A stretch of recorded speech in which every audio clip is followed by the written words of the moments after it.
चाह रहा हूं। इसमें 17 जून से लेकर के और 1 जुलाई तक जो बच्चे इसमें जन्म ले रहे हैं उन सभी बच्चों के जन्म कुंडली के अंदर काल सर्पदोष विशेष करके आ रहा है।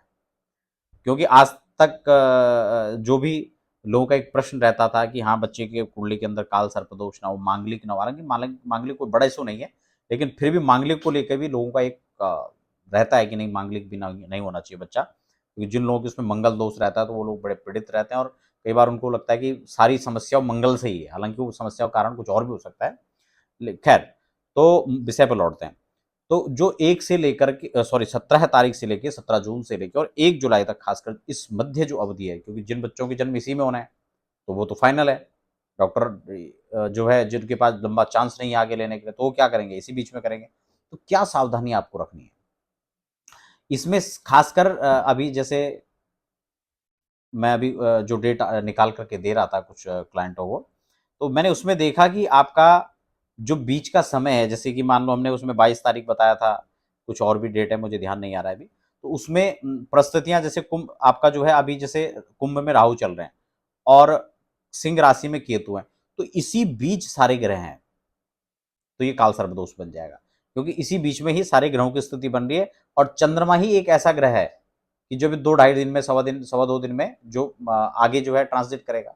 तो उस हिसाब से जब कन्या में और मकर में, इसके बीच बीच में जब ये चंद्रमा रहेगा, तब ये काल सर्पदोष से ये कुंडली मुक्त हो पाएगी। अदरवाइज ये इसके बीच में जब रहेगा कुंभ से लेकर और सिंह तक, तो मैंने आपको डेट से बता दिया, आपको वैसे सबको समझ नहीं आएगा, जो जानकारी रखते हैं थोड़ा उनको समझ में आ रहा होगा। तो ये 17 जून से लेके और 1 जुलाई तक, ठीक है ना। तो इस बीच की जो अवधि बन रही है वो चंद्रमा इनके बीच रहेगा, तो वो काल सर्पदोष, सारे ग्रह एक साथ आ जाएंगे, काल सर्पदोष बनेगा। अब इस बीच में, इस अवधि में हमें क्या करना है, जैसे कि बीच की कुछ अवधियां, जैसे पुष्य के चंद्रमा जिस दिन रहेंगे, और भी 1-2 डेट है, मैंने उसको बताया है पिछले कार्यक्रम में, मेरे को पूरा ध्यान नहीं आ रहा है। तो उसमें क्या करना है कि जब उस डेट में रहेगा तो हमें यह देखना है कि चंद्रमा किस लगन के हिसाब से चंद्रमा अनुकूल बन रहे हैं, क्योंकि और तो उसमें ज्यादा परिवर्तन हो नहीं सकता। लगन डिसाइड हो सकता है, लगन से ही सारा जो है डिजाइनिंग किया जा सकता है, और उसमें चंद्रमा कहां पे पड़ रहे हैं वो हमें देखना होगा। तो उसकी डेट और टाइमिंग वो आपको इस हिसाब से सिलेक्ट करना है, ताकि जो प्रतिकूल अवस्थाएं भी हैं वो भी अनुकूलता में बदलता हुआ नजर आए। भाई ज्योतिष का यही काम है कि हम, बारिश आ रही है तो बारिश को तो नहीं रोक पाएंगे, तो हम छाता लेके चले, है ना।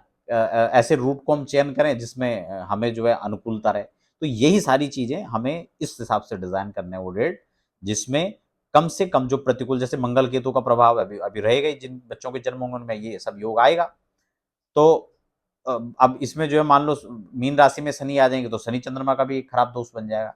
तो उससे भी कैसे मुक्ति पाई जा सकती है, काल सर्पदोष तो बनेगा ही बनेगा, लेकिन वो काल सर्पदोष कम से कम प्रभावी किन भावों में बनेगा, तो इस हिसाब से हम उसको डिजाइन कर सकते हैं।